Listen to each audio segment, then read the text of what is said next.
Welcome to another edition of SpartansTV, Spartan Video Spotlight, and today I'm with Goran Vitic, or you might know him, or you will better know him as Gogo, and thank you very much for coming. Thanks for having me. Absolutely. Let's just start off with, kind of almost your calling card, unfortunately, has been a lot of injuries since you've come to Trinity. You haven't actually completed a full season here with the Spartans, and obviously frustrating. What's it been like at Trinity? Yeah. So even for my first year, haven't even really got to do much on the field as much as I'd liked, anyways, and been able to kind of ruin my eligibility every preseason or early on in the season, and it's taken me out of the season. So it's been really tough. Just mentally battling the desire to be on the field versus trying to help the team succeed in all kinds of ways off the field. So it's been tough that way, but I've got a lot of help from a lot of people, and I think it's helped me grow and become who I am now. So, was there anyone specifically or any specific moment where you really needed some help and someone inspired you or something like that? Yeah, absolutely. There's been a few individuals, one in particular who used to be a former athlete here. He was on the men's basketball team. I got a lot of time spent with them, or I spent a lot of time with them. One of the years I got injured, as the team was traveling, I'd usually go and hang out with him, and he really opened my eyes to new avenues in my life spiritually, and showed me that there's more to life than soccer, and that my injuries weren't the end of my world, kind of thing. Mm-hmm. Who is that? His name was Matt Myers, actually, so if he's watching this, he's probably going to be laughing that I mentioned his name. Yeah. So last year you had a pelvic injury for all year. You come back this year and you're healthy again and you're ready to go. Did you do anything over the summer to prepare yourself for this kind of a year? Yeah, I did. Well, I've been doing some stuff for quite some time now, so the injury's been about 16 months, and I've been doing all kinds of workout programs and all kinds of mental visualization and all that kind of stuff to help try and get me back to full form, so I can at least do some damage on the field. Mm-hmm. Now, off the field a little bit, talk about your family situation. You've got your mom and you to help take care of some foster kids, I understand. Can you discuss what you do off the field in that regard? Yeah. So my mom and I and my sister, we live together. And we take care and take in kids that have been either abandoned or taken away from parents, and we have a foster care at our house. So we usually take care of maybe 2 to 4 kids at once. So right now we got a full house. Yeah, what's that like for you? Does that provide any more stresses and such?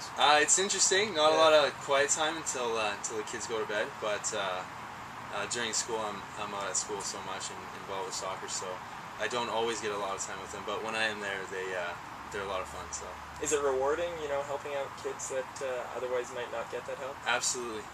You see them come in extremely unfortunate in their circumstances, and just the chance to give them that love and that blessing for the short amount of time you have them is really a blessing on us. So. Yeah.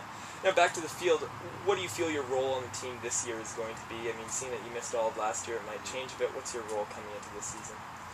Well, hopefully the brain starts on the foot what to do, and it's all working well, and I score a few goals and help the team in that way. But I think as a 5th year now, feeling a lot older than the rest of the guys on the team, hopefully I can lead them in the same way I was led in discovering new avenues of life, and that soccer isn't the only thing, but at the same time pushing them to new heights in the sport they play. Mm-hmm.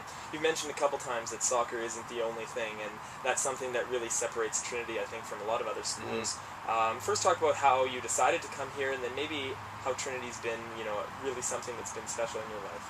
Yeah. Well, I definitely did not come here for the school. I definitely didn't come here for the spiritual aspect. I think that just came along with the soccer package. Coming here, I didn't know too much about Trinity. I knew they had a good soccer team. I came up and looked at the field and the facilities, and I thought, hey, this is a pro program, so this is where I want to be, kind of thing. And things started to shift, and I think that was God's hand in the injuries and in a whole bunch of my circumstances that pushed me to meet a few people ended up changing some things for me, and God did a lot of amazing work. Yeah. How big is the spiritual aspect for you and then for your team and actually succeeding on the field? Do you know what I mean? How you guys kind of manage those? I think that over the years, the spiritual aspect has been growing significantly on our team. I think when I first got here, it was definitely something that was around or available, but I think now we are almost taking it under a wing, and we're doing new things with it. We've been getting out into the community and doing a few projects and stuff like that, and I really think that there's a sense of desire to seek that part out, and at the same time represent what we believe in on the field, and try and separate ourselves from all the other teams, and show how we are different and how that looks like on the field, even though sometimes the number of yellow cards doesn't always match that desire. So yeah. Now you have been here for several years. What is there a moment that sticks out in your mind as the biggest moment as a Spartan? Yeah, I think when I look back at the time here, I haven't played a lot of games, so there are a few moments that really stick out to me. Getting to play in the national final championships in Ottawa was an amazing experience. I had injured myself in the second game against UBC of the season, and missed the whole season, missed playoffs, but the day of our first game, I really made a decision about half an hour before our first game at Nationals in Ottawa, and ended up coming back, and I played in every game at the national championships, and we ended up coming second, which was a pretty huge feat considering all we've gone through that year. Mm-hmm. Now back to this year, coming into this season, you guys finished third last year. Sure, you'd like to have got to the final, but what do you guys need to do this year? What are you guys kind of saying to each other as you lead into this season? Yeah, I think it's going to come down to how we gel as a team together. I think that we in the past had a lot of individual stars that maybe took us to the heights that we've reached, but I think this year we don't have as many of those superstars or individual heroes on our team, if you want to call it that. But we do have a team that has an above average skill that I think everyone has, and there's a competitive drive in everybody to fight for their spots, and yet at the same time, right now from what I see is that the guys are still getting along even in that competitiveness, and so I think that just fostering that and keeping that competitive drive and friendship and unity at the same time, I think if we keep that going, we're going to be looking pretty good. Yeah. Now you mentioned not having a lot of heroes. Now that's a good segue into the second part of the interview, the useless question of the week part.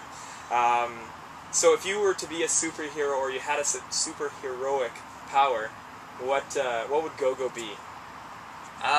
It's a tough question. I think I'd probably be maybe like a Wolverine or something like that. Somebody that's invincible yet pretty good with the ladies, and he does this thing. He's a pretty macho hero, so I'll go with Wolverine. So when your teammates watch this video and see you just say that, what are they going to say? They'll probably laugh. Yeah, good to hear. Do you have a pre-game meal that you always eat? Yeah, I have. Generally, if we're not eating with the team anywhere, we do that sometimes. But I'll generally have a bowl of cereal, actually. And what kind? Cheerios, multigrain. Yeah, has that been for years, or is this a new thing? Yeah, no, it's been for at least a few years, at least a handful. Yeah. You have a favorite soccer team? Yeah, Barcelona for sure. Yeah, and favorite player? Lionel Messi. Yeah, he's the guy that you like. He's the guy. You can't not like him. He's been devastating teams for a little while now. So. Do you try and pattern your game after him at all? I wish. Yeah. No, that's not as easy as it looks. All right. Well, thanks a lot for coming on, Gogo. Yeah. This has been Goran Vitic, or as you know him, Gogo, for SpartanTV Spotlight.